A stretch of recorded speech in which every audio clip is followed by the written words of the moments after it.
Baik, terima kasih atas kesempatannya. Perkenalkan, saya Nirwana Yuan dengan NPM akhir 080. Di sini saya bersama teman saya.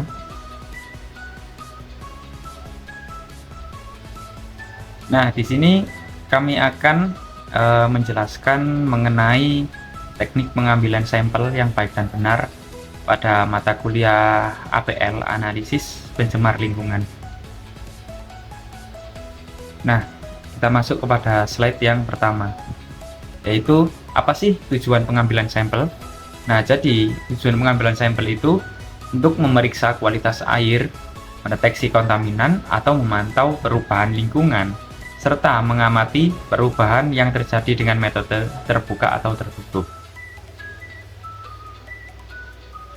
Ya, kemudian apa aja sih alat pengambilan sampel? Nah, pada praktik pengambilan sampel kali ini kami menggunakan 3 bahan utama.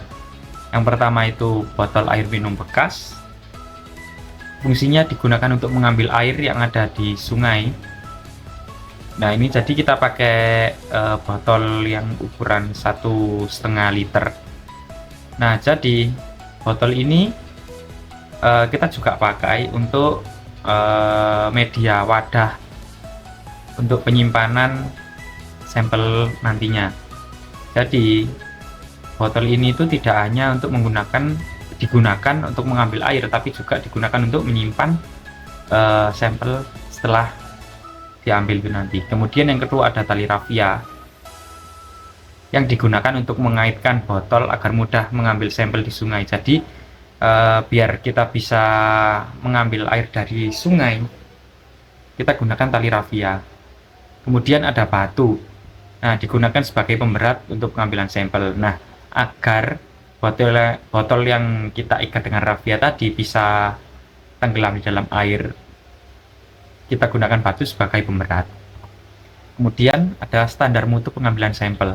Jadi standar mutu yang kami gunakan untuk pengambilan sampel dibilang cukup sederhana, karena hanya menggunakan perlengkapan sederhana atau perlengkapan yang mudah didapat dari kegiatan sehari-hari. Kemudian next ada metode analisis.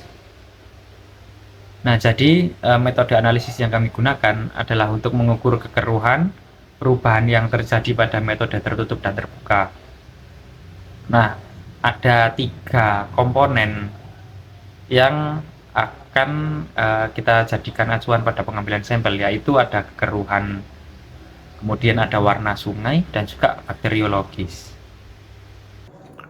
Untuk pengambilan teknik sampling, kita menggunakan grab sampling, di mana kita mengambil itu di satu lokasi dan waktu yang sama.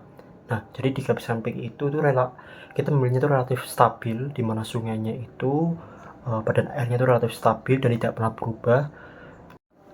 Kemudian untuk jumlah dan volume serta jenis wadah yang kita gunakan, itu kita menggunakan botol plastik dengan volume 500 sampai 1 liter.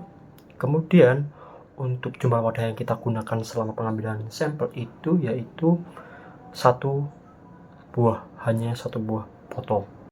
Untuk waktu dan lokasi sampling itu kita lakukan pada minggu kemarin, tanggal 7 Maret 2024, di lokasinya Medokan Ayu Tengah, yaitu di sungai perbatasan tersebut di dekat Medokan Ayu Utara pada pukul 15 sampai 17.00. Untuk frekuensi pengambilan sampling atau ditahannya berapa lama, itu kita menggunakan frekuensi pengambilannya itu ditelitinya itu selama 1 hari sekali, dimana kita setiap 1 hari sekali itu menganalisis apakah ada perubahan yang terjadi.